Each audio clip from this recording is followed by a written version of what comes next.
Jangan lupa subscribe YouTube channel Metro TV News dan jangan lupa nyalakan notifikasinya.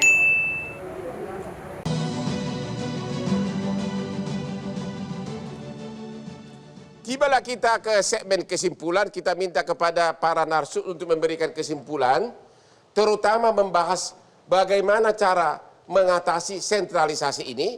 Dan yang kedua, apakah benar penjabat ini mau tidak mau harus melaksanakan pesan dari yang menunjuk dia, yaitu Kemendagri maupun Presiden. Silakan Pak Jo pertama yang telah mengalami pesan-pesan sekian lama. Jadi kalau kita jadi pejabat kepala daerah, kita diangkat oleh Presiden misalnya, atau Mendagri, tentu saja kita akan tunduk dan taat, patuh kepada arahan-arahan, pesan-pesan dari yang menunjuk. Kalau kita tidak melaksanakannya, bisa dicopot kita dari jabatan itu, Bang. Apalagi ada evaluasi tiap 3 bulan. Jadi Anda mau mengatakan ratusan kepala daerah yang ditunjuk yang berakhir 2022-2003 akan semuanya tunduk kepada Pak Jokowi. Betul. Ya, itu. Bagaimana cara mengatasi ini? Karena demokrasi jadi hilang. Menurut Bapak gimana? Nah, jadi cara mengatasi yang paling jitu adalah kita mengikuti putusan MK. Kalau dia tidak diikutin? Kalau dia tidak mengikuti, maka yang akan terjadi adalah kasus-kasus ini akan berulang kembali dan berulang kembali, Bang. Karena ini baru episode awal. Ada 101 di tahun 2022 PJ dan ada 170 PJ di tahun 2023. Bayangkan itu damage-nya kepada penyelenggaraan pemerintahan daerah yang baik. Yang saya lebih khawatirkan adalah penyelenggaraan pemilu dan pilkada serentak nasional yang berintegritas dan berkualitas. Itu bisa terganggu. Jadi dengan demikian perbaikannya yang konkret adalah bikin PP, peraturan pemerintah, buka seleksi terbuka. Bikin kan Presiden kalau dia nggak mau.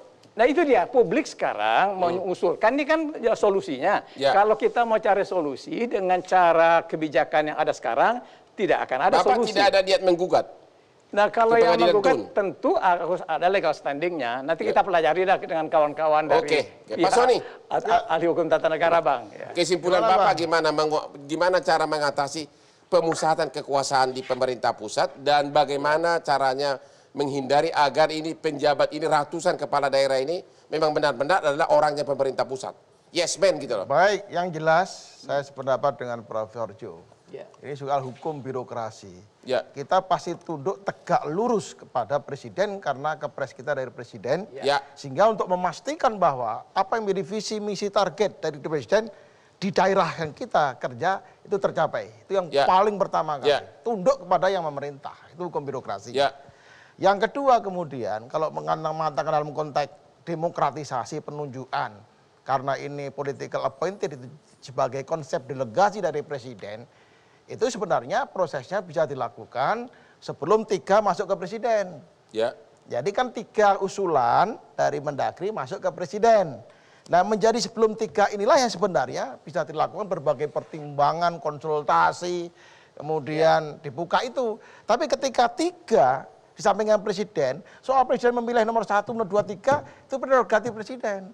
Tapi proses menuju 3 inilah yang kemudian harus dilakukan. Kalau saya dibuka juga tidak apa-apa. Karena ini juga menyangkut. Jadi Anda mengkritik Kemendagri karena tidak melakukan itu? Bukan tidak, mungkin Pak Mendagri sudah melakukan. Mungkin kok, masa Bapak nggak tahu? Ya, karena kita nggak tahu persis, kita berulang dalam. Tapi beliau saya lihat juga nanya sana, nanya sini. Tapi nanyanya kan di kamar, kita nggak tahu yang ditanyakan apa. Itu persoalannya. Tapi pasti ada pertimbangan, track record, kemudian berbagai pertimbangan lain. Kalau itu tidak dilakukan, Bapak sependapat bahwa benar-benar sudah terjadi pelanggaran demokrasi? Sebenarnya bukan pelanggaran, tapi lebih kepada tingkat intensitas demokrasinya itu kemudian berkurang dikit gitu menurut Bapak. Jelas Pak, itu soal bobot saja. Ibu Titi gimana? Menurut Ibu Titi berkurang banyak atau pelanggaran serius dan bagaimana cara mengatasinya dalam waktu dekat ini? Karena 2022, 2023 masih banyak waktu. Pertama Bang, pengisian penjabat itu sudah dinyatakan Mahkamah Konstitusi sebagai konstitusional sebagai ruang transisi menuju pilkada serentak secara nasional. Tapi jangan mentang-mentang transisi lalu seenaknya saja. Makanya diberi pagar-pagar agar tetap sesuai prinsip-prinsip demokratis, terbuka, transparan, akuntabel, dilakukan pemetaan kebutuhan real daerah. Nah, oleh karena itu sebenarnya rambu-rambunya itu sudah jelas. Kenapa Kemendagri tidak diawasi DPR? Karena ya itu yang kita tanyakan nanti kepada anggota DPR Kenapa kita baru tanya ya. sekarang? Nah, karena nggak ada wakil kita nih. Itu juga menjadi pertanyaan. Tapi saya ingin menyatakan pengisian penjabat ini sebenarnya bisa jadi pintu masuk legasi terbaik Presiden Joko Widodo. Karena kenapa? Kalau dia kemudian bisa meyakinkan bahwa mekanismenya tidak ada anasir-anasir politik praktis, pragmatis, maka meninggalkan misalnya penjabat-penjabat yang satu diterima daerah. Kalau diterima daerah kan otomatis akselerasi pembangunan di sisa masa jabatan bisa baik. Nah, oleh karena itu kepada Presiden Joko Widodo, manfaatkan momentum ini untuk menjawab keraguan publik. Yang eksklusif itu memang bisa cepat, tapi kita membuat prasangka, praduga yang bisa menimbulkan spekulasi yang tidak perlu sebenarnya. Di Singapura maupun di negara-negara Eropa, kalau orang tidak melaksanakan putusan pengadilan, apalagi pejabat, itu bisa contempt of court. Menghina pengadilan, bisa masuk penjara. Menurut Ibu sudah waktunya nggak DPR menggolkan undang-undang contempt of court? Kurang apa lagi? Ini kan putusan MK. Menurut Ibu gimana? Kalau Abang setuju, saya dukung. Saya udah lama teriak-teriak. Marwah peradilan harus kita jaga. Benar. Forum ini harusnya menjadi forum public support untuk menjaga marwah peradilan. Karena kalau bukan kita yang menegakkan dan ada pengabaian oleh institusi atau aparatur negara, kan masyarakat yang harus mempertahankannya. Oke Pak Ferry, jadi bagaimana caranya menjaga agar penunjukan PJ ini benar-benar transparan? Bapak tadi udah uraikan panjang lebar, tapi itu kan teori isi putusan MK tidak dilaksanakan. Sekarang bagaimana caranya agar transparansi itu bisa terjadi? Satu kan tadi saya sudah uraikan, Bang. Apakah harus demo? Tadi kan saya uraikan satu bahwa ada modelnya. Kalau model yang ditentukan di dalam Undang-Undang 10 itu karena ini lebih dari 1,5 tahun dijalankan dengan dibuat peraturan pelaksana, selesai nih urusan. Akan ada ruang yang lebih terbuka kan karena itu di DPRD misalnya. Atau model yang kedua bisa dilakukan kalau kemudian Kementerian Dalam Negeri melibatkan publik di daerah. Saya bisa mengatakan bisa dua modelnya, bisa diperpanjang atau kemudian melibatkan DPRD daerah. Pertanyaannya, kalau tidak mau... Menurut pertanyaan Abang itu saya jawab, kalau ini semua dilanggar, kan terjadi pelanggaran konstitusi itu. Maka ada dua ruang, secara pidana bisa contempt of court. Kedua ada ruang administrasi. Ini bisa menjadi pembelajaran bagi Menteri Dalam Negeri dan Presiden kalau segala satu tindakan administrasi dilakukan sesuka-sukanya bisa dibatalkan. Artinya Pak Ferry menyarankan nggak apa-apa dicoba gugat gitu loh. Ini sebagai kan, pembelajaran gitu. Ya, masyarakat daerah kan ada 271.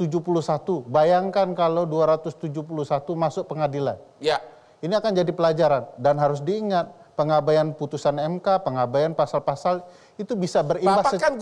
Bapak kan ahlinya, kenapa Bapak nggak bergerak? Ya kan saya sudah bilang tadi Bang, kalau Sumatera Barat. Yang paling afdol bergerak menggugat itu adalah kepala daerah yang dicopot sekarang ini. Jadi kan ada banyak kepala daerah 271 nantinya. Mereka punya legal standing yang kuat yang menggugat ke pengadilan. Apa Ibu Titi akan mulai mengorganisir? Dukungan dari Bang Hotman tentunya. Begitu.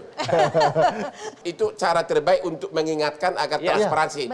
Soal berhasil atau tidak itu hal lain gitu. Kalau seluruh kepala daerah peduli dengan konstitusi kita, putusan MK, demokrasi kita, mestinya mereka mengabaikan ruang-ruang takut dengan partai pengusungnya. Dan perlawanan itu sebenarnya kan sudah mulai tampak ketika ada yang dipilih Mendagri dan tidak mau dilantik oleh gubernur. Kan itu hampir sesuatu yang jarang kita lihat ya Pak Jo ya. Perintah untuk melantik tapi kemudian tidak dilakukan walaupun bahasa-bahasanya ya kami bukan tidak mematuhi dan lain sebagainya. Sudah pernah dulu juga di Kaltim juga Sekda bahkan bukan Mendagri. Presiden keluar SK kemudian gubernurnya nggak mau melantik. Dan saya akan ingatkan ya bahwa dampak Bang, kalau tidak dilantik oleh gubernur itu kan terjadi konflik antara gubernur yang notabene wakil pemerintah pusat dengan pemerintah pusatnya. Padahal dia adalah wakil kita di provinsi. Sehingga dengan demikian akan terjadi konflik antara gubernur sebagai wakil pusat dengan pihak pemerintah pusat, dalam hal ini presiden. Dan itu efeknya kepada efektivitas menjalankan pemerintahan daerah.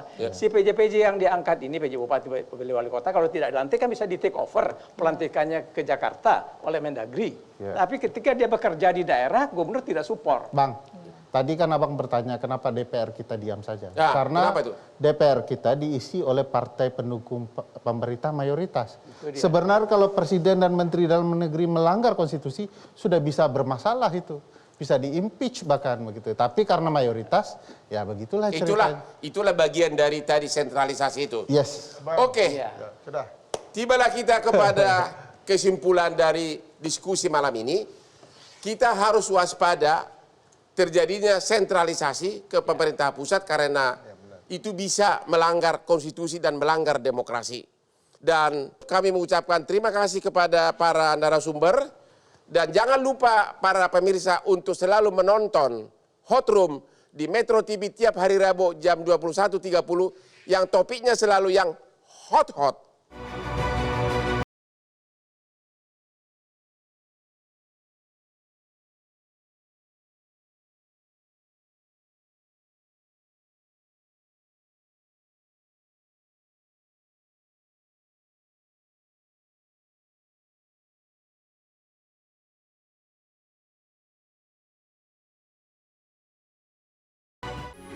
Metro TV,